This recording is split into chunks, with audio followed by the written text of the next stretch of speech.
What's up, guys? Mike Davis here for Sound Off Sports Big Time Show for you this week. We're talking the Buffalo Bills. Are they the best team in the NFL? Plus, the Mountain West Championship game. Is this a sign of maybe some college football playoff berth? We'll see if UNLV can get it done versus Boise State. All that and more coming up right now on Sound Off Sports. Make some noise. This is Sound Off Sports, sponsored by Sam and Ash. Hello and welcome to Sound Off Sports SOS. Mike Davis here with my main man, producer James Edward Barrickman IV. Good to see you, my friend. Hope you had a wonderful Thanksgiving. You as well. With your family. You were traveling. How's Nashville? Nashville was great. Nashville's a good time.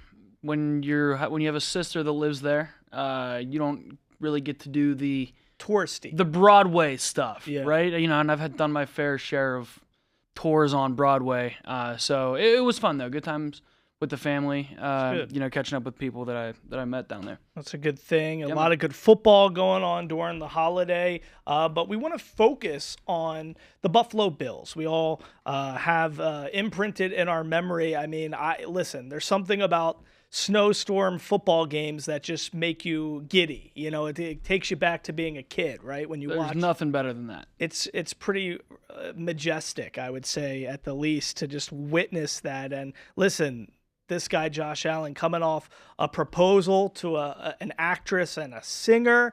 He parlays that into one of the best plays I've ever seen in an NFL game, where he's credited with not only a passing touchdown, but also a receiving touchdown. That's nonsense that he gets credited You for think? both of those. Yeah, no, that is a passing completion.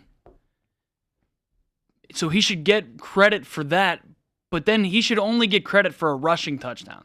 He should not get credit for a passing touchdown. It's crazy how it works, but if you didn't see the play, basically Josh Allen in the red zone tosses the ball to Amari Cooper, a heads-up veteran play by him. He's kind of about to get tackled, fumbling the ball a little bit. He dishes it out to Josh Allen, who has a heads-up play, and tracks the ball, and boom, he over the pylon. He's in the end zone, and it's if Josh Allen gets credit for a passing touchdown, does Amari Cooper get credit for a passing touchdown? No, it's a receiving. Well, then why does Josh Allen get credit for the passing touchdown? It's a passing and a rushing, I guess, which is weird. But it's kind of like... That's dumb. It should only be a rushing touchdown for Josh Allen. And some of the fantasy managers, I benefited from it. You did? Yeah. I benefited from it in a big-time matchup I had for the 1 seed, actually. Josh Allen got, I don't know how many points. I think it was like 10 points or something from that like one that. Play. It's crazy. But should not have been scored that way. I'm not one of these people who gets worked up about that as much. I'm more basking in the excitement of that play. But it all ended in the Bills basically routing the 49ers 35-10. Listen, this is not a San Francisco 49ers team that we're accustomed to over the past couple of years, dealing with a ton of injuries. Of course, Ayuk's out. Christian McCaffrey looks like he might be out for the season now. So a lot of injuries they're dealing with this. This is not the same San Francisco 49ers team. But the question we asked to all of you at home was, hey, are the Buffalo Bills the best team in the NFL? James, let's get our first response. This is from Agz Hines on Facebook. He says, yes, we are. I've been a fan since 1985. Okay, so he's a big Buffalo Bills fan. They have a great fan base. Listen, there's not a lot of teams that are going to go into that weather and compete with the Buffalo Bills like that. I mean, that's a tough ask. Yeah, that is a tough ask. Like when you have a guy like Josh Allen, I think that game really just shows you the difference between a guy like Josh Allen and a guy like Josh Purdy, where Josh Allen's kind of like the snowmobile in all of this, and Brock Purdy's more of like a Honda Civic. You know what I mean? Listen, even last year's 49ers aren't beating the Bills in that weather. It's hard when you're not accustomed to playing in that. And what's great about the Bills and their whole culture, not just the team, but the fan base as well, is they embrace it. They lean into it. And this is like, hey, this is what we play in. Good luck. And the Niners had a really tough time. I mean, Brock Purdy had 94 passing yards? Yeah. That was brutal. He looked pretty pedestrian. And listen, I mean, yes, this is a fan base that they got paid $20 an hour to to snow. That's crazy. To take some snow removal situations from the stand and get some food and drink. So listen, great fan base. I think after this whole weekend of football, after Thanksgiving, you tend to reflect a lot about the top tier teams in the league. To me, here's what I'm thinking. I'm thinking from the NFC, it's all about the Lions and the Eagles. And the AFC, I think it's really all about the Chiefs, the Bills, and the Steelers. I would say my personal answer, the Bills are the best team in the AFC. Are they the best team in the NFL? It's any given Sunday kind of situation, but I think you gotta feel confident in what Josh Allen's bringing to the table and how this team is finally functioning as a unit. Because I think for a lot of the past few years, it's like, Sean McDermott's a good coach. They got some decent players, but it's really Josh Allen putting the team on his back. Right. Now it's like he's putting the team on his back, but this is a roster. Right. You know? I think if you asked me, to put a stamp on who I think is the best team, I would have to go with the Lions still. I would probably put the Lions at 1, Bills at 2, Chiefs 3, Steelers 4, Eagles 5. Wow, you got Eagles at 5. Real quick before we go to break here, who are you saying is your top team in the NFL right now? Is it Buffalo for you? I'm still gonna say Detroit. Detroit's your answer? I'm gonna say Detroit because I think I like the dominance that I've seen from them. They're just motivated. Like I just that they are going to be. They remember what that felt like in the NFC title game, and they have great talent. They still feel like they are the underdog. And it wasn't. Listen, Thanksgiving is a tough game. They probably should have beat up on the Bears a little bit more. Yeah. But this is the NFL. You're not going to smoke everybody. But they have been smoking teams, and they just play tough, and I don't know. I really am a big believer that running the ball is critical. Of course. But a lot of people are moving away from that, and I think this year we're seeing the resurgence of the run game. Yeah, everybody's talking about the passing league. Look what Josh Jacobs has done for the Packers. That's somebody that nobody's talking about. What they really should. Great year. And to me, I think half of the reason why the Packers look so good is really Josh Jacobs. Right. Because he's regulating the team. And it's like, and when you have a young quarterback, you need to helpful. have somebody you can lean on. And it's not just young quarterbacks. Right. Again, but you see this plays that plays for every 100%. Quarterback of any age. Goff is, a lot better of a quarterback than we give him credit for. He's got a lot of weapons. You put Jamison Williams and the burning speed that he's got. Yeah. Listen, Jamison Williams, the Chiefs are hoping Xavier Worthy can develop into a Jamison Williams because Jamison can do those short routes. Like Xavier Worthy, it's like it really doesn't even make sense for him to be on the field unless he's running a reverse, a hot route or a reverse. Sweep. So it's like you think with the Lions, it's like, man, you got Laporta, you got Amon-Ra, you got Jameson, you got all these guys, and then you got the best offensive line in football. Yeah. And then you got Sonic and Knuckles. And you got Montgomery and Gibbs who are Gibbs looks ridiculous. The Lions, it's the Lions Super Bowl to lose. So I think the Hutchinson thing is a tough pill to swallow. Yeah. There's a chance he could play in the Super Bowl. If it comes to that, his rehab has gone well. I already saw that he's making a lot of progress and stuff. So they got Zadarius Smith. They picked him up. So I don't know. I'm still going with them. I think they got the juice this year. All right, Lions Bills Super Bowl. Yeah, that's where we're at. I like it. As we head the break, James, let's hear one more response we got from the good people at home. This one is from William S. Pender on Facebook. He says, no, the Lions are.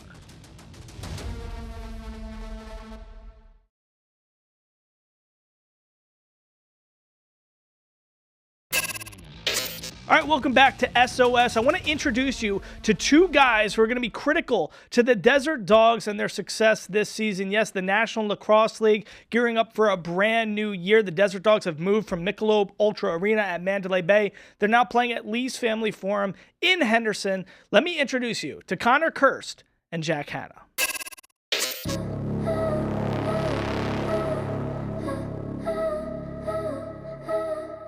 In nature, the Desert Dog possesses many of the attributes that Las Vegas lacrosse embodies. Scrappy, cunning, friendly, but fierce. Alone, the Desert Dog is powerful, but unstoppable as a pack. And for a roster that carries a pack of 34, the Las Vegas Desert Dogs are lucky to have the tandem of Jack Hannah and Connor Kirst. He is one of the best competitors that I've ever been around. He wants to win in everything he does, and when you see that and you share the floor with him, and he has that passion and fire, it raises your intensity. It brings out the best in you. Like Hannah, competing and winning is top of mind for the Desert Dogs as they enter their third season of play and first in a brand new arena at Lee's Family Forum in Henderson.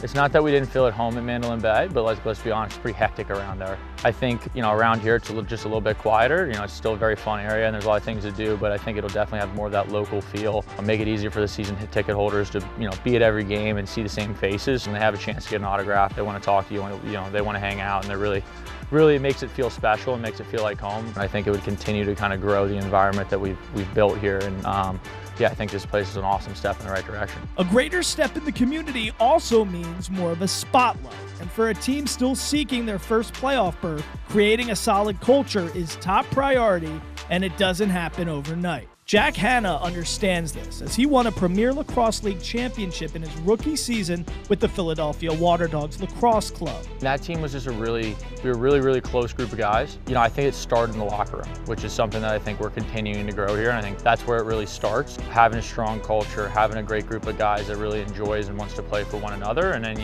as well as also putting it together on the field and executing and kind of connecting those dots. And culture trickles down. So although Connor and Jack see themselves as leaders, it's evident that general manager and coach Sean Williams is the gasoline that's fueling the engine of the team. Coach Williams is the best. I've had the fortune of playing for a lot of great coaches, but there's not a single one like him. He empowers you when you're out on the floor and gives you that confidence to let it rip. And he's someone I really look up to just as a man. When you look up to someone like that and they're your coach, I would do anything for him. Scrappy, cunning, friendly but fierce, all traits of the Desert Dog. But this team, this pack, led by Coach Williams, they want to play like this. Gritty.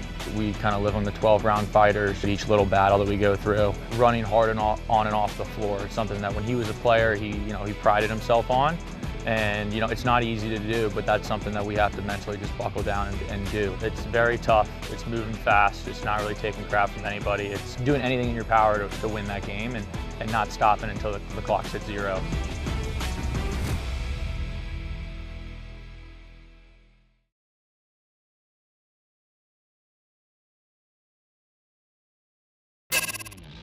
Well, it's a great time of the year when it comes to football. Yes, we got all the stuff out about the NFL and the Buffalo Bills earlier in the show, but now college football season is upon us with this great college football playoff. It's the first time, James, that we're dealing with a 12-team college football playoff. It's going to be awesome. It's very exciting. It's really, I think, spawned a lot of newfound interest in the sport because 100%. Before the 14 playoff, you're really just fixated on who's the national champion. Right. Whereas now there's this sentiment that it's kind of like March Madness, just getting a bid into the tournament, getting into this 12-team playoff. Does so much for the programs. Yeah, and it's just an excitement just for that, beyond even moving past that. And everybody feels like they have a shot from start to finish. Yes. Right? Like, because at the beginning of the season, you're one of these teams like in Indiana or, in our case, a Northwestern or a West Virginia. We're not making it to the 14 playoff. That's crazy talk. But you expand this thing to 12 teams. Right. You have the top 5 conference champs get automatic bids. Now we're talking 100%. And all 134 FBS. And I think if there's one note to tell everybody at home, I think the good thing that the NIL has created, I think there's 2 things that have made college football really substantially more interesting over the past year. It's the 12-team college football playoff, because it brings that March Madness element or feel to college football in the postseason. Whereas, listen, we all were hoping Colorado was going to get into this college football playoff just to be able to see Shedeur and to see Travis Hunter play a little bit more ball before they go. But last year, if they were in this position and we didn't have the 12-team playoff, they'd be, Travis Hunter would just sit out the blah, blah, blah bowl, we're not even talking about. So now it's exciting to have this, but I think that's one big element that has really reinvigorated this college football landscape in the game, but also the NIL stuff has helped in the sense that the depth that most of these teams used to have is not there anymore, because that's how we're seeing in Indiana or some of these other teams compete. Because if you had a backup center that was a stud at LSU, now that guy's if he's not gonna start, he's gonna go make money and play at a lesser, maybe not at LSU, but he should be playing D1 and get paid. TCU or right. whatever. So it kind of makes it gives it a little bit more parity to the landscape. But the big thing that we want to talk about regarding us and our show is this Mountain West championship game. Of course, Boise State, UNLV, both in the Mountain West Championship. There's a very high likelihood whoever wins this game is going to get a bid or berth, one of those 5 automatic bids into the college football playoff. And to your point, just about the 12-team playoff bringing a whole new element to this thing, we are not talking about UNLV, Boise State the way we are talking about it if it's not for the 12-team playoff. Yeah. Because if this thing is still 4 teams, neither Boise State nor UNLV they're not getting has a shot to get in. But we know, looking at these rankings now, the winner of this game is going to get to the 12-team playoff. UNLV, University of Nevada, Las Vegas, the Rebels. We're talking about them making an FBS football playoff. That's bananas, unheard of. The Rebels, they look good. Since the loss to Boise State, have played pretty well. They had a 38-14 win over Nevada that helped them with the tiebreaker over Colorado State for this Mountain West championship game. So right now, UNLV, they're ranked 22 in the nation, 10-2. Obviously, Boise State 11-1, ranked number 11 in the nation. Now, last year's title game, Boise State defeated UNLV in a more telling way, 44-20. So it's a little different this go around. It's a totally different team. UNLV was kind of a year ahead of schedule last year. 100%. Before we talk about this game and repercussions for the playoff and who you think is going to win, who do you think from the nation standpoint? Because these are 2 interesting storylines. I'm curious who you think the nation's rooting for, because there's 2 major components here. UNLV football, not a program really recognized, not a school recognized for being relevant in football pretty much ever. Yeah. So this is a major excitement storyline just from the basis of Barry Odom, the way he's transformed this program. For them to get college football playoff berth would be, it locally would be the biggest story in sports for the year. Easily. Yeah. But on the other side of the coin, Boise State's got this guy who's almost the face of college football in Ashton Jeanty, and people love this kid. He's easy to love, and I think a lot of people would want to see Jeanty running all around in the college football playoff. You're absolutely right. If you're asking me who the nation is rooting for, obviously us here in Vegas, we all want to see UNLV get in. But that's because we've been with this team from day one. We've been watching them all season long. But nationally, UNLV has not been getting a whole lot of media attention outside of the Sluka thing. Once they lost to Boise State, it changed. I think it was really the Syracuse loss. Even more so. Yeah, because that was kind of the first one, and then you lose to Boise for your second loss. And at that point, a lot of people were thinking, season's over, pack it up, go home, as far as playoff implications go. Wasn't the case. Here we are. Point being, nationally outside of the Sluka thing, UNLV hasn't gotten a lot of attention. Right. Boise State is, as you mentioned, a program that a lot of people know about. They kind of came onto the scene during that Fiesta Bowl. They had that Statue of Liberty play against Oklahoma on the hook and ladder to get them in that position. And that was kind of what made the nation fall in love with Boise State. You have that kind of group of 5 brand, and then you toss in the nation's leading rusher, a guy chasing Barry Sanders' record, one of the Heisman favorites. I mean, if you're if you're one of these people outside of Nevada, you want to see Boise State. If I wasn't living in Vegas, I'd want to see Boise State just for that kind of star power that they possess. Yeah. All right, James, as we had the break, let's hear our last response on can UNLV defeat Boise State in the Mountain West Championship game. This is from John Ross on Facebook. He says, unfortunately, UNLV doesn't know how to beat them, so it will be resulting in a loss.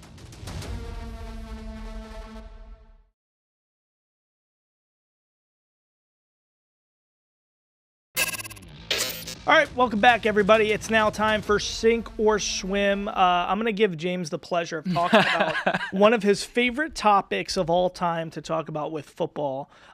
It's about Tua and the cold. Yes. Tua and the cold.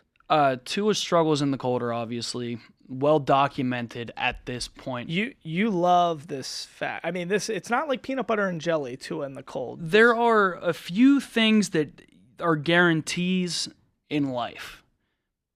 We all talk about death, taxes, Tua losing when it's below 40 degrees, James Franklin, the head coach, losing when he plays Ohio State, Sean McVay losing when he plays Kyle Shanahan. I guess you could say Mike Ryan Tomlin Day, on Monday Night Football. Ryan There's a few Day guarantees. losing to Michigan, you could say that. Right.